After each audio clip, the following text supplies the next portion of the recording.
Buenos días a todos, bienvenidos un día más al canal de Year Supply, vuestro canal de staking de activos escasos favoritos. Hoy vamos a recordar que como martes que es, vamos a comentar una teoría macroeconómica desde un punto de vista más técnico y demás, y luego los jueves haremos el repaso del análisis de los distintos indicadores para ver cómo evolucionan las métricas, ¿vale? En el vídeo anterior dijimos que vamos a seguir un poco esta dinámica. Como martes, vídeo gordo, vídeo interesante de análisis técnico, y jueves, vídeo técnico, pero desde el punto de vista de los indicadores, repasando un poco pues todos los que tenemos por aquí, que solemos repasar y demás. Aparte, los datos de la hoja de balance de la Fed, por ejemplo, se publican los miércoles, así que el jueves es un día perfecto para hacer un repaso sobre todo eso. También intentaremos hacer los martes el repaso de noticias, si es que nos surge algo de camino de martes a jueves o algo por el estilo. Y empezamos con esta de aquí, que es que la Casa Blanca escuchará habrá un meeting sobre la Clarity Act el 17 de julio. No sabremos si eso implica votaciones, si no, etcétera, en el Senado. El 17 de julio, recordad que es la fecha que nos impusimos como principal fecha para la ley de claridad, para una resolución parcial o total o como fuere, y como muy tarde el 7 de agosto o algo así. Entonces en todo este rango de aquí de tiempo es cuando más noticias va a haber de la ley de claridad, y vamos a saber si va a ser aprobada o no entre estas dos líneas, verde y roja. Luego escucharemos un poquito más de noticias sobre la ley de claridad, como por ejemplo Donald Trump, que publicó que el Senado debería pasar la ley de claridad, una orden como directa o una sugerencia directa del presidente Donald Trump, que también hace push con IA, empresa de microchips como Micron y demás, y bueno, ahora está tratando de impulsar la ley de claridad.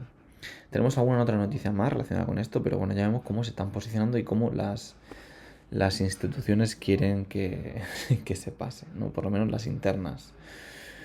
Strategy aumentó la reserva en 3 billones de dólares, aumentando así a un total, esta noticia fue de ayer mismo, y quiero recordar que antes tenía 1,7 billones, que daban para unos 10 meses o algo por el estilo, y ahora al aumentarlo a 3 billones, calculo que dará para en lugar de unos 10 meses, dará pues casi un año, estará muy cerca de llegar al año y medio de reservas. El objetivo final sería ponerse 2 años de reservas en liquidez como para volver a retomar la confianza, o por lo menos es el punto en el que estaba antes de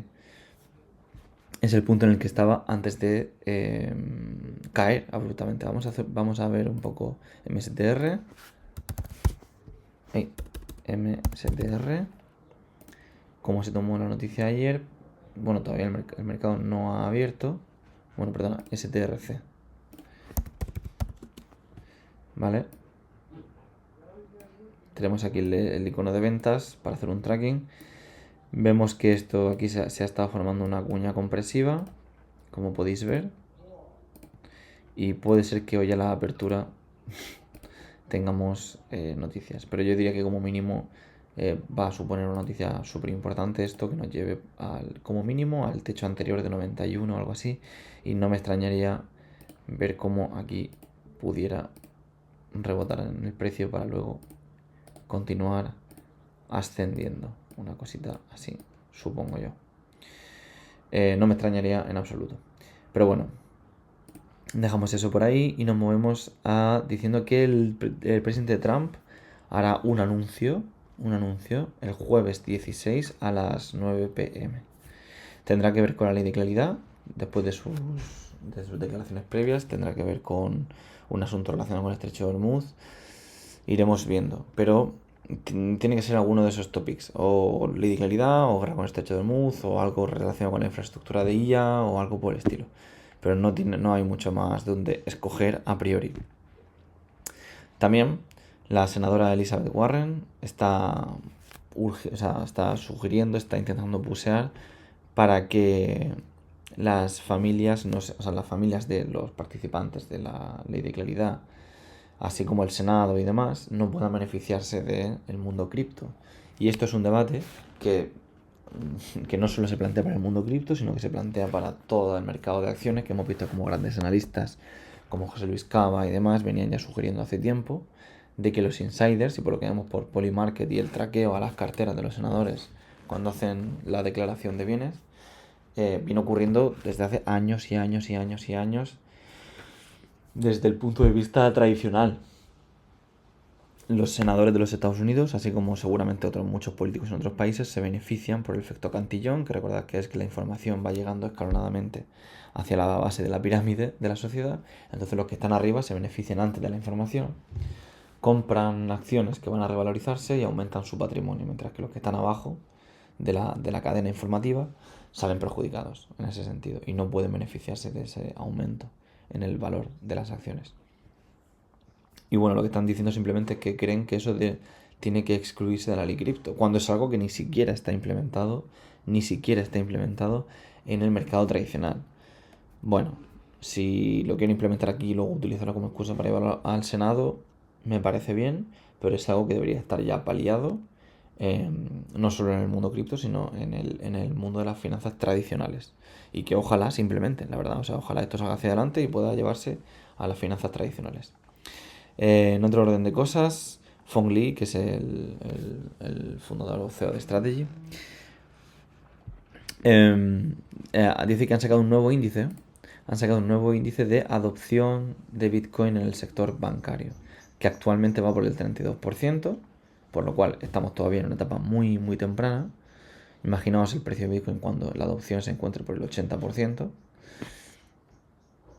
Y que, bueno, podéis un poco seguirlo en la página oficial de Strategy y demás. Pero bueno, aquí vemos en general como JP Morgan, Goldman Sachs y demás tienen muestran si tienen el ETF, si tradean con Bitcoin, si custodian Bitcoin en sí mismo, stablecoin, Ethereum, etcétera, etcétera, etcétera. Y aquí podemos, esto nos puede servir o es una cosa herramienta que podemos reservar de vez en cuando para ver si ha aumentado el porcentaje de adopción. Aquí tiene la leyenda, desde nada hasta full, pasando por emergente, parcial o avanzado. Y es interesante, es una métrica muy interesante porque mide el sector bancario. Veremos a ver si con la ley de claridad, si se acaba aprobando, esto no pega un spike en los meses consecutivos al 50%. Pero bueno, y por último, el presidente Trump dice que China quiere el control total y completo de cripto y IA. Ya vi por el canal de un podcast sobre Bitcoin que dijo el autor que en un vídeo que comentaba recopilatorio sobre información, muy interesante que os dejaré en la descripción, que China quiere tomar el control de la IA y que ya está presionando a Estados Unidos a nivel externo con los modelos que publican con mucho más baratos y demás. Y también parece ser que quiere un poco entrar en el mundo cripto. Ya sabéis que China es el segundo país con más Bitcoin del mundo. Y Trump dice que quiere quitarle el liderazgo con cripto e IA. Me parece importante que lo incluya en la misma frase, cripto e IA, porque IA ahora mismo es lo que se supone que está en un modo de burbuja y cripto se encuentra en un menos 54% del precio desde máximos históricos. Entonces esto podría ser un símbolo, o eso podrían ser las primeras pinceladas de una rotación del sector de IA al sector de cripto. Iremos viendo, pero parece ser que las declaraciones de Trump, entre esto, entre la charla que va a dar, entre diciendo que la pasen la ley de claridad y que está organizada para el 17 de julio, a mí cada vez me parece que se van alineando más los puntos para que el tiro sea certero. Entonces, entrando con el análisis del precio de Bitcoin, voy a traer la teoría que tenía yo aquí pendiente, que os la voy a poner aquí en semanal. Voy a necesitar ponerla en semanal. Aquí la tenemos. Y es una imagen que publiqué ya, como habréis podido ver en la portada del vídeo, publiqué ya en Twitter, que he trazado aquí 3 líneas verticales por ciclo, en las que ahora voy a explicar un poco qué es cada una, las métricas estas que son y demás, ¿no? Para poder explicaros estas líneas que son, voy a necesitar abrir aquí el RSI, ¿vale? Y entonces, aquí tenemos en azul el precio de Bitcoin. Tenemos las líneas azules cuando se alcanzó un máximo, no solo en el precio, sino en el RSI también parcialmente, prácticamente. Pero sí, las líneas azules es cuando se alcanzó un máximo en el precio de Bitcoin, que también coincide con máximos locales del RSI, aquí en este caso un máximo absoluto, pero máximos locales en los ciclos consecutivos. O sea que la primera línea azul está seleccionada por criterio de precio, que es cuando se alcanza el máximo del precio en cada ciclo, ¿vale? Sin embargo, las otras dos líneas consecutivas están seleccionadas por RSI. La línea roja de cada uno de los ciclos está seleccionada cuando se alcanza el suelo en el RSI, aunque luego haga bottom un poquito más hacia adelante, ¿vale? En el RSI, como podéis ver, primero se marca en el caso del primer ciclo. En este caso es casi coincidente la semana con el suelo que se fija. En el segundo ciclo coincide el suelo del RSI no con el suelo del precio, porque luego cae un 20%. Y en el actual, bueno, pues encontramos el nivel de sobreventa cuando el 6 de febrero, pero luego hemos caído otro poquito más, ¿vale? Y luego la línea verde está seleccionada con criterio de cuando comienza el bull run en el RSI también, ¿vale? O sea, como vamos a apreciar aquí, aunque el bull run en el ciclo de 2018 empieza un poquito después, podría decirse a lo mejor aquí, en el RSI ya vemos el indicio de que se dispara exponencialmente la crecida de esa fuerza relativa. En el ciclo de 2022 empieza un poco aquí antes de una subida vertical, que coincide con una semana antes, un par de semanas antes, y en el ciclo actual lo tenemos puesto con la ley de claridad el 17 de julio. O sea, aquí aparece como el 13, pero está puesto el 17. Lo que pasa es que al estar condensado en semanas sería tal. Entonces, bueno, esas son las tres líneas, los tres parámetros que hemos escogido para hacer nuestro análisis. Y entonces lo que estamos viendo es qué diferencia de tiempo hay entre que se alcanza el máximo del precio, el mínimo en el RSI y se arranca un bull run en el RSI. Me parece que tenía más sentido porque coger el máximo del RSI para la línea azul habría que hacer una retrospectiva mucho mayor. Y de hecho, bueno, podríamos hacerlo luego, a ver qué tal. Pero a priori queda de la siguiente manera. En el primer ciclo transcurren desde el máximo de ciclo hasta el bottom del RSI 343 días, ¿vale? Y luego entre el mínimo del bottom del RSI y el bull run 70 días, dando un total de 413. En el caso del segundo ciclo, vemos que está mucho más distribuido, en lugar de ser una etapa muy larga y luego una cortita, más o menos homogénea, 217 días y 210 días, dando un total de 427 días, que vemos que aunque esté más homogéneamente distribuida, el rango de fechas es muy parecido al actual, o sea, al anterior. Por último, tenemos el ciclo actual, que ha ocurrido, y esto es lo interesante, desde el máximo del precio hasta el bottom del RSI, 126 días. ¿Vale? Y desde el bottom del RSI hasta la ley de claridad, por ejemplo, habrían transcurrido 154 días, dando un total de 280 días. Claro, entonces aquí hay varias preguntas que hacerse. Supongamos que nuestra teoría es correcta. ¿Tendría sentido?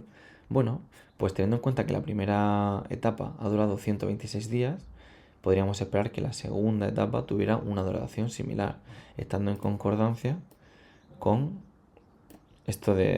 con el ciclo previo, que tiene una distribución homogénea entre ambas fases. Pero si nos fijamos en el ciclo más anterior, veríamos cómo tiene una etapa muy gorda al principio y luego una más pequeña al final. En el caso de que fuera de esta manera y la distribución fuera mucho más pesada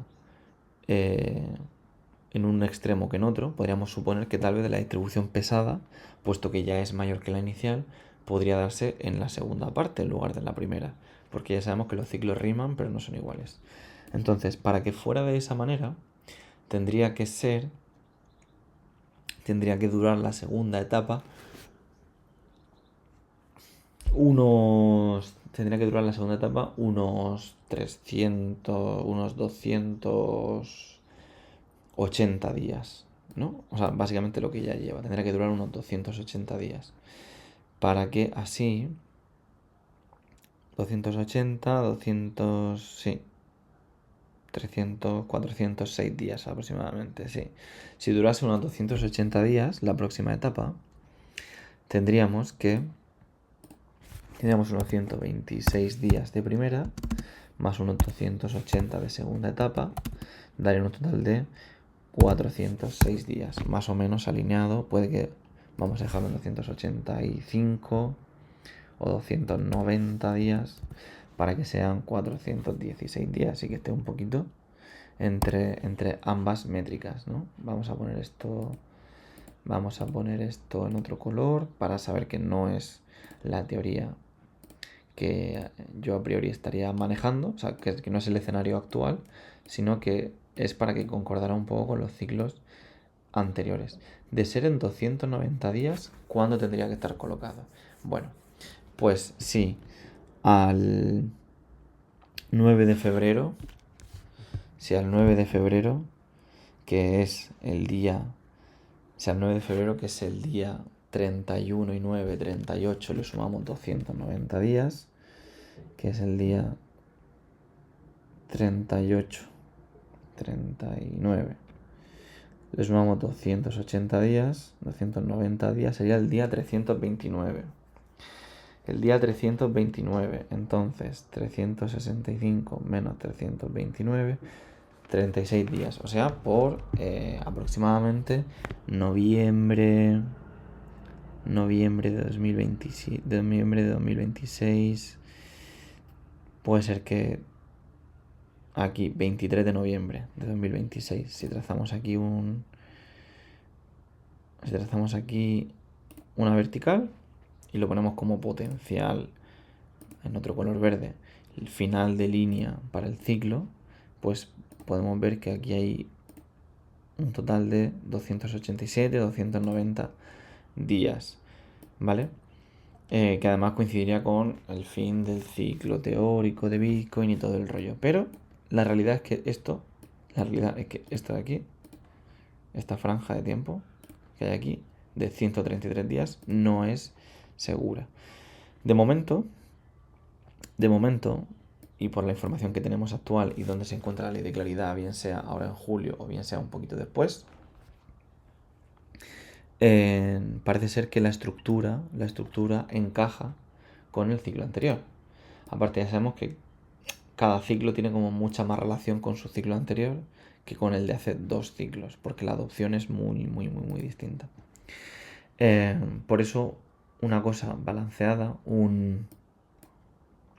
por eso una distribución balanceada de estas etapas, incluso más cortas, para mí tiene todo el sentido, ¿no? Que no sea tan heterogéneo, sino que sea una distribución más homogénea. Aquí estuvo perfectamente balanceada y aquí, de alguna manera, también puede estarlo. La diferencia entre 126 y 154 son solo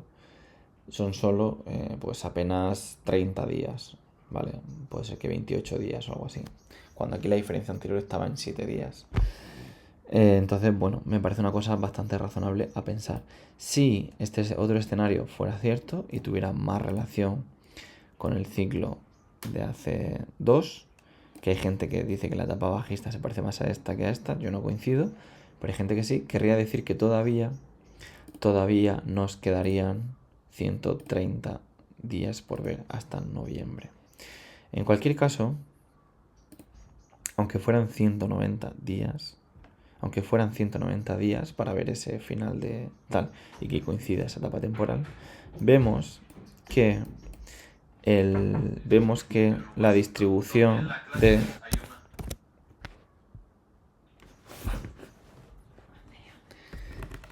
vemos que la distribución de periodo de tiempo es bastante similar, según un poquito todo esto. Entonces, bueno, dejadme saber un poco qué opináis, si le veis un poco de sentido o no, tiene coherencia, si queréis que va a estar más alineado con un escenario o no. Pero esta semana la vamos a tener un poco cargada de noticias con la ley de claridad. Vamos a ver si se pospone hasta el 2 de julio, hasta el 7 de julio o algo por el estilo. Y nada, eso es todo y nos vemos el jueves. Hasta luego.